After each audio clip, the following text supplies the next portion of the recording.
there, friends and sane persons, and welcome to another episode of Wednesday Whimsy. My name is Kyle, and Wednesday Whimsy is a short show that I do every Wednesday evening where I talk about a board game, a top 10 list, or some other board game related topic, whatever happens to be on my mind. Well, this week I'm on the road. This is a pre-recorded episode there for all you out there watching it live when it comes up. That doesn't really matter. These are still my thoughts about board games. I should be at the Eurovision Song Contest, a game or a place where you are trying to squeeze in and fit appropriately. And I guess that's why I chose to do my top 10 Polyomino games. I don't know. I guess that kind of works. Anyway, that's basically what I'm going to be talking about here. Are games where we use polyomino shapes. Those are going to be your Tetris pieces, as it were. You're going to be trying to sort of fit them in different ways.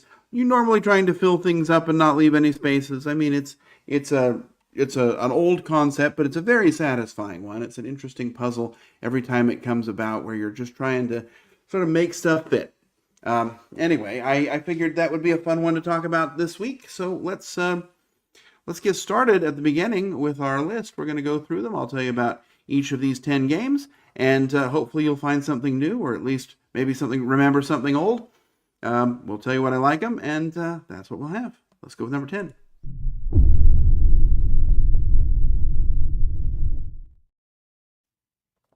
All right. Number 10 is kind of a weird one. This is a game that I don't know that I've seen anybody else playing. It's not one that I think comes up very often, but it's definitely one I've played in real life. This game is called, it looks like I didn't write down the full title. Hold on. Let me correct the record here. This game is called Subway Squeeze. So, Subway Squeeze, I played it at Essen the one time I went there, and that was, of course, after having squeezed onto the subway. So, I guess I was ready for it. Thematically, it's just not like anything else. It's a fun little weird game where why is it not showing up here? Let me pull it up here. Sorry. Anyway, so you are basically it's a subway car, and you are trying to squeeze into it. You're trying to get certain people in certain places. For example, the pregnant women, you want to be on the seats. Different people want to be next to other people. You're going to be drafting these tiles and placing them on your subway carts and trying to be as efficient as possible. It's a real fast game. It's an interesting theme. It is sort of pure polyominoes, right? There's not like, you're not using these as combat mechanism or anything like that. But it's a fun little game of selecting these tiles and trying to get people in different areas on your board. So, not one that you hear a lot of talk about, but a fun one nonetheless. That's my number 10, Subway Squeeze.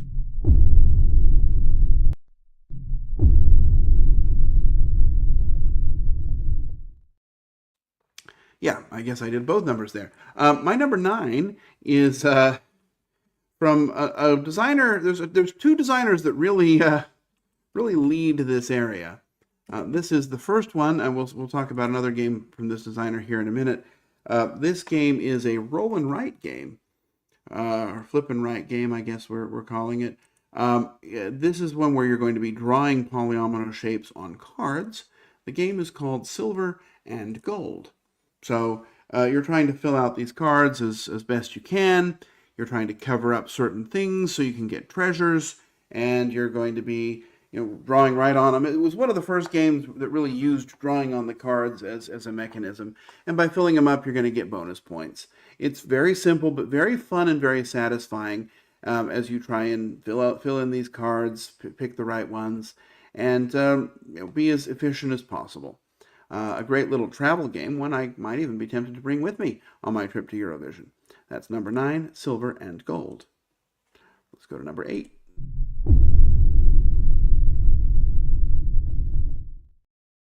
So the first two games have really been kind of pure polyomino for polyomino's sake.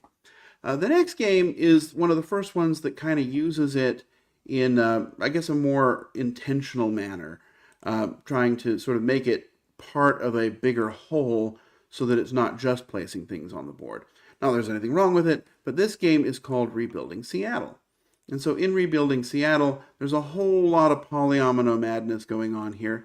You have, ultimately, you're going to be buying these specific shapes that are going to be monuments that you're going to want to have different colors and things next to. The polyominoes are going to be your income. By covering stuff up, you can freely place stuff, not cover stuff up to you. But at various points in the game, the symbols that you have showing are going to get you bonuses. It's largely an action selection game, right? So players are going to either buy and place a card. So for example, I could pay $4 and buy this thing, and then I'd be able to place this shape somewhere. Or I can take one of these 6 events, activate it, and get some sort of a bonus. And then if all the events have been activated, that's going to end the round. There's 3 rounds. Whoever's the most points wins. And it's a weird one because you're trying to keep... you're not going to score for a lot of things at certain times because you have to sort of keep your population below your demand or something like that. Population's a bad thing, which is kind of a counterintuitive moment in this game. But it's a really fun one. It's not like any other polyomino game because although you are definitely placing them, there's a whole lot more going on with special abilities and cards and monuments and just this interesting action selection. A very fun little game, Rebuilding Seattle. Let's go to number 7.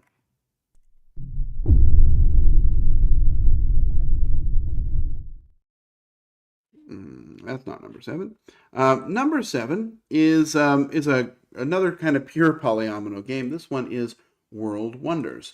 World Wonders, you have World Wonders. It's a really pretty game.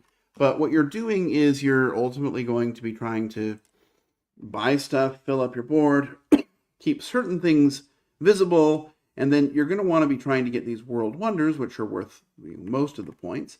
And each one is going to have different placement restrictions. And there are these kind of cool wooden pieces like you see here. It's a really interesting, pretty game. You have a resource, you have these coins, which are your resource. And it costs 100% of them to buy a wonder. So you can only buy one wonder a round. And so you're going to be trying to, spend these down as efficiently as possible and then kind of go for the gold and get your wonder most of the time. But if you really need something, maybe it's worth wasting an action or two just to kind of passing early, essentially, to get the wonder. You're then going to be trying to get up on tracks to get other sort of bonuses and resources. But for the most part, what you're trying to do is make groups of buildings and build roads out and sort of use your board as efficiently as possible to fill it up with polyomino pieces, including these fun wooden wonders. That is my number 7, World Wonders. Let's go on to number 6.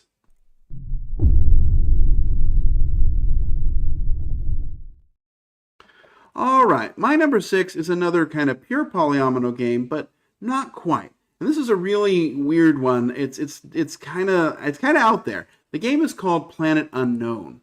Which planet is it? I don't know. What you are doing is ultimately you have this lazy Susan that's kind of the core mechanism of the game. It's going to be sitting on the table, and you're going to kind of pick a spot and take the tile from it. There's usually 2 available, and that's also going to determine where everyone else is going to be taking theirs from. And then you're going to place it out on your board, and you're trying to fill up rows and columns, but there are these asteroids that are going to be showing up at various places, and if you're not able to remove those asteroids, then those rows and columns aren't going to score at all. So you're trying to fill the rows and columns. You're also trying to go up on these tracks here. Excuse me. The tracks are going to get you, gross, access to different points and special abilities. As you get through them, there's these various breakpoints that are going to get you scoring. You're trying to, like I said, fill stuff up, but you also are going to have different corporations, each of which is going to do a different thing. Sorry? These allergies are just killing me. Wow. Anyway, you're trying to fill up your board, go up on tracks. It's not a long game, just a few sort of short rounds. I will say that some of the player counts and player modes are a little bit not great. They require this weird event deck that is just kind of annoying. but as sort of a head-to-head game with, the right number of players is a really fun one. And I like how each of the different planets feels different, and you can each take a different one and have a fun experience. Different corporations are also different. You're going to have a lot of variety here, but for the most part, what you're doing is taking a tile, placing it on your board, and trying to do so as efficiently as possible, so that you can score points by placing your polyominoes. That's my number 6, Planet Unknown. Let's go to number 5.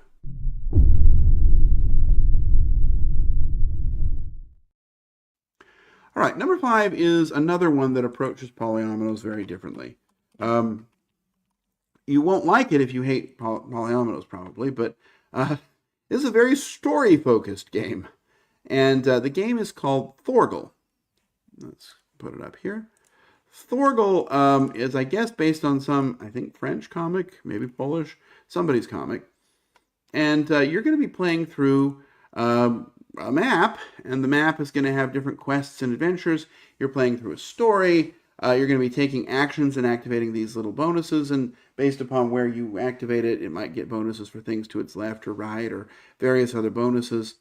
And then ultimately, you're going to be finding enemies, these sort of tokens out here. These are the enemies. And when you fight an enemy, you're going to be flipping over a card, and you have to use, yep, you guessed it, polyomino pieces. You're going to roll dice, and those dice are going to give you access to certain pieces. And then you're trying to cover all of the hearts on the card, but you also want to cover other bonuses, so you get those bonuses. You're also going to be using polyominoes to represent your own life. Each character has their own kind of unique shape on their board, and as they get things, they have to put the polyomino tiles in here, and when they can't take another one, they die and you lose. So there's also a quest board, I guess. These cards out here, you can kind of see them, and you're going to be, putting polyominoes on those as well. And so it's a whole lot of placing them out, these Tetris-type pieces, but they're always in service of something else. It's kind of the how that you get through the story. It's a very interesting combat mechanism, not like anything I've ever seen before. But, other than maybe Sleeping Gods has something that's kind of related, I guess. Anyway, Thorgal's a really interesting game. I don't know that it made a huge splash, but it's worth checking out because it really doesn't feel like anything else. Let's go on to my number 4.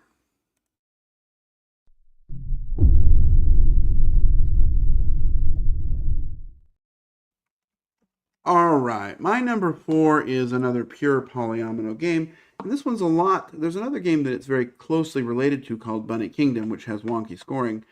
This game is instead the one that I prefer of the two. It is the Isle of Cats.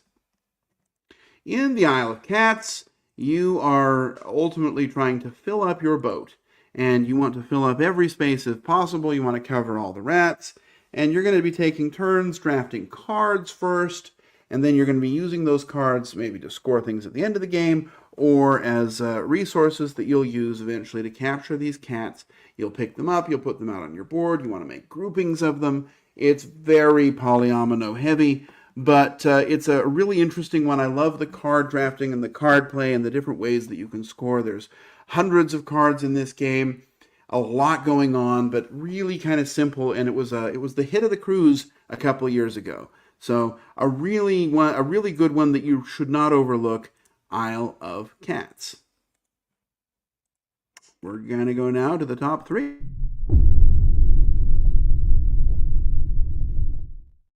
So in the top 3, we have the 3 best polyomino games. And I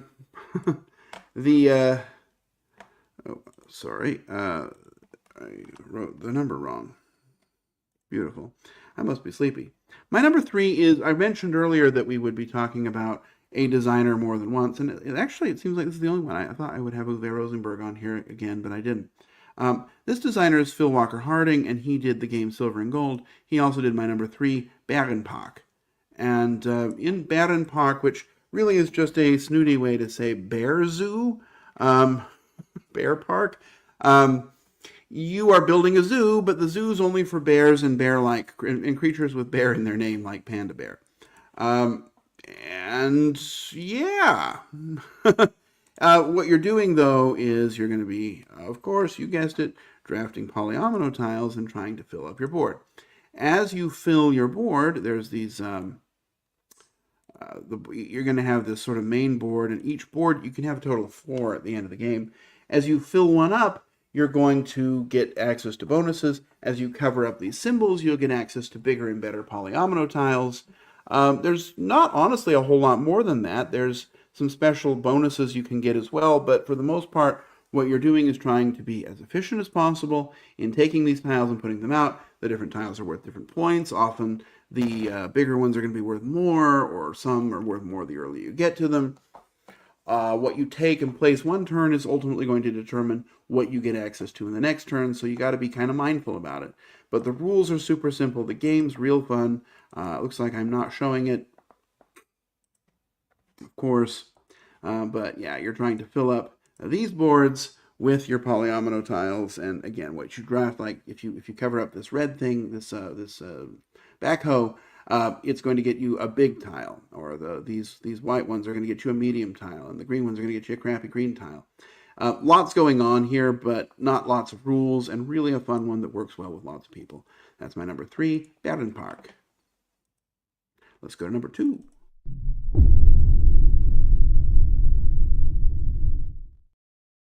All right, my number 2 is a game that I have played a lot, and it's one of the best roll and write style games out there. Oops, I'm showing my number 3. Hold on. And this game is Cartographers. So Cartographers, you are building a map, basically. You're charting a map, excuse me. And everybody seems to color theirs. I bought some stamps for mine, but they weren't great.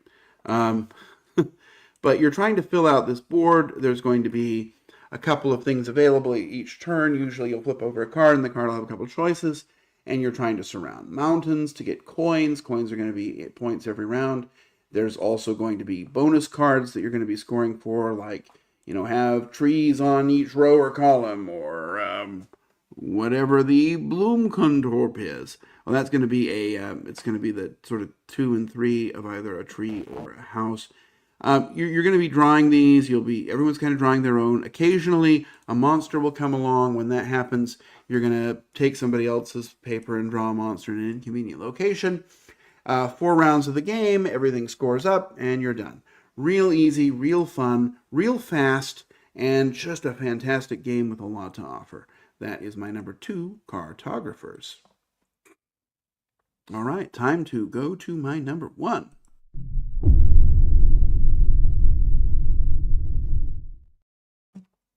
All right, my number 1 polyomino game, I talked about it a little while ago when I was talking about debt in games. This is one that handles it interestingly, but this is at its core, it's a worker placement game with a whole lot of polyominoes in it, and that is A Feast for Odin. In A Feast for Odin, Vikings are doing Viking things, and what you are doing is trying to get various polyomino tiles to fill up your board. Because at the end of the game, you'll lose points for each of these -1 spaces, or some are even -2, that are uncovered. The tokens you place are normally not worth any points, but obviously if you cover up 4 -1s, that token is worth 4 points to you. And so trying to fill things up is going to be interesting. You don't have to place consecutive next to stuff, but you often want to, because as you surround these bonus symbols, that's going to be income for you. You're also going to feed your people with polyominoes. You have to make a string of red and yellow tiles, and you can't have the colors touching each other, and you can't use you use things horizontally the first time, but if you have the same kind of food more than once, it has to go vertical. There's a whole lot more going on too. There's a huge board full of something like 63 action spaces where you can select them, and there's a lot of different ways to focus and strategize. This is a polyomino game with a whole lot more going on, and I am here for it. It is so much fun. I really like A Feast for Odin. It's one that I'm always really into playing, especially if it's just me and one other person. With more than 2, it gets a little bit slow. But anyway, Uwe Rosenberg, I thought I had another couple of his games on here, but I guess I didn't. He's really known. He's been well known for polyominoes for a while. But I somehow managed to have a game with a bunch of different other designers. Polyominoes are a mechanism that is very satisfying to a lot of people. It can be fun to fill things up, and so I definitely understand the draw here, and there are lots of good ones to choose from. I hope you found something that you'll like. And that's going to do it for us. Another episode of Wednesday Whimsy is behind us. Next week, I will be home from Eurovision. I'm probably going to be on a plane, so I'll probably pre-record that one as well. I'll be talking about Aberration. But until then, I'm going to wish you safe travels, and me, courage when you need it, and I hope to see you back again soon for another episode of Wednesday Whimsy. Bye-bye.